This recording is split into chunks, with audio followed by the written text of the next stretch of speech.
Hello viewers, আসসালামু আলাইকুম। এই ভিডিওতে আমি আলোচনা করব সেক্টর এবং ক্যাটাগরি কি। সেক্টর কি?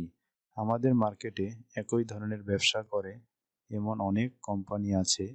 ওই একই প্রকৃতির কোম্পানিগুলোকে একত্রিত করে একটা গ্রুপ বা সেক্টর তৈরি করা হয়। যেমন insurance sector, cement sector, food and allied sector. Category কি? কোম্পানির কার্যক্রম, দক্ষতা ও পরিচালনার উপর ভিত্তি করে ভালো, একটু কম ভালো ও খারাপ ইত্যাদি মার্কিং করে আলাদা করা হয়। একেই ক্যাটাগরি বলে।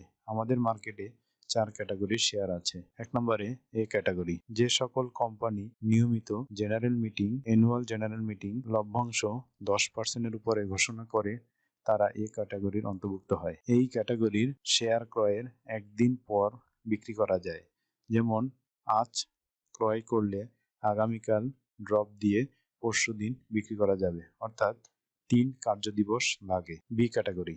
যে সকল কোম্পানি নিয়মিত general meeting, annual general meeting করে না এবং লভ্যাংশ 10% এর নিচে ঘোষণা করে তারা বি ক্যাটাগরির অন্তর্ভুক্ত হয়।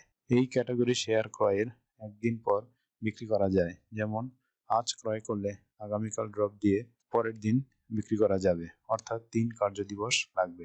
Z category share. যে সকল কোম্পানি নিয়মিত জেনারেল মিটিং, এজিএম লভ্যাংশ ঘোষণা করে না এবং কোম্পানির কার্যক্রম বন্ধ আছে বা উৎপাদন বন্ধ আছে তারা জেড ক্যাটাগরির অন্তর্ভুক্ত হয়। এই ক্যাটাগরির শেয়ার আজ ক্রয় করলে আগামী 2 দিন ড্রপ দিয়ে পরের দিন বিক্রি করা যাবে, অর্থাৎ 4 কার্যদিবস লাগে ক্রয় বিক্রয়ের জন্য। 4 নম্বরে এন ক্যাটাগরি। যে সকল কোম্পানি আইপিও এর মাধ্যমে প্রথম ডিএসসি তে ট্রেড শুরু করে তারা এন ক্যাটাগরির অন্তর্ভুক্ত থাকে। যখন তারা জেনারেল মিটিং, এজিএম এবং লভ্যাংশ ঘোষণা করে তারপর তাদের ক্যাটাগরি পরিবর্তন হয়। এই ক্যাটাগরির শেয়ার ক্রয়ের একদিন পর বিক্রি করা যায়। যেমন আজ ক্রয় করলে আগামীকাল ড্রপ দিয়ে পরের দিন বিক্রি করা যাবে, অর্থাৎ 3 কার্যদিবস লাগে। আজ এই পর্যন্তই। ভিডিওটি ভালো লাগলে সকলে এই চ্যানেলটি সাবস্ক্রাইব, লাইক, কমেন্ট ও শেয়ার করে আমাকে উপরে উল্লেখিত সকল বিষয়ে ভিডিও বানাতে উৎসাহিত করবেন এবং পাশে থাকা বেল বাটনটি ক্লিক করে রাখবেন যাতে করে নতুন ভিডিও আপলোড হওয়ার সাথে সাথে আপনার কাছে নোটিফিকেশন যায়। সবাইকে পাশে থাকার জন্য ধন্যবাদ।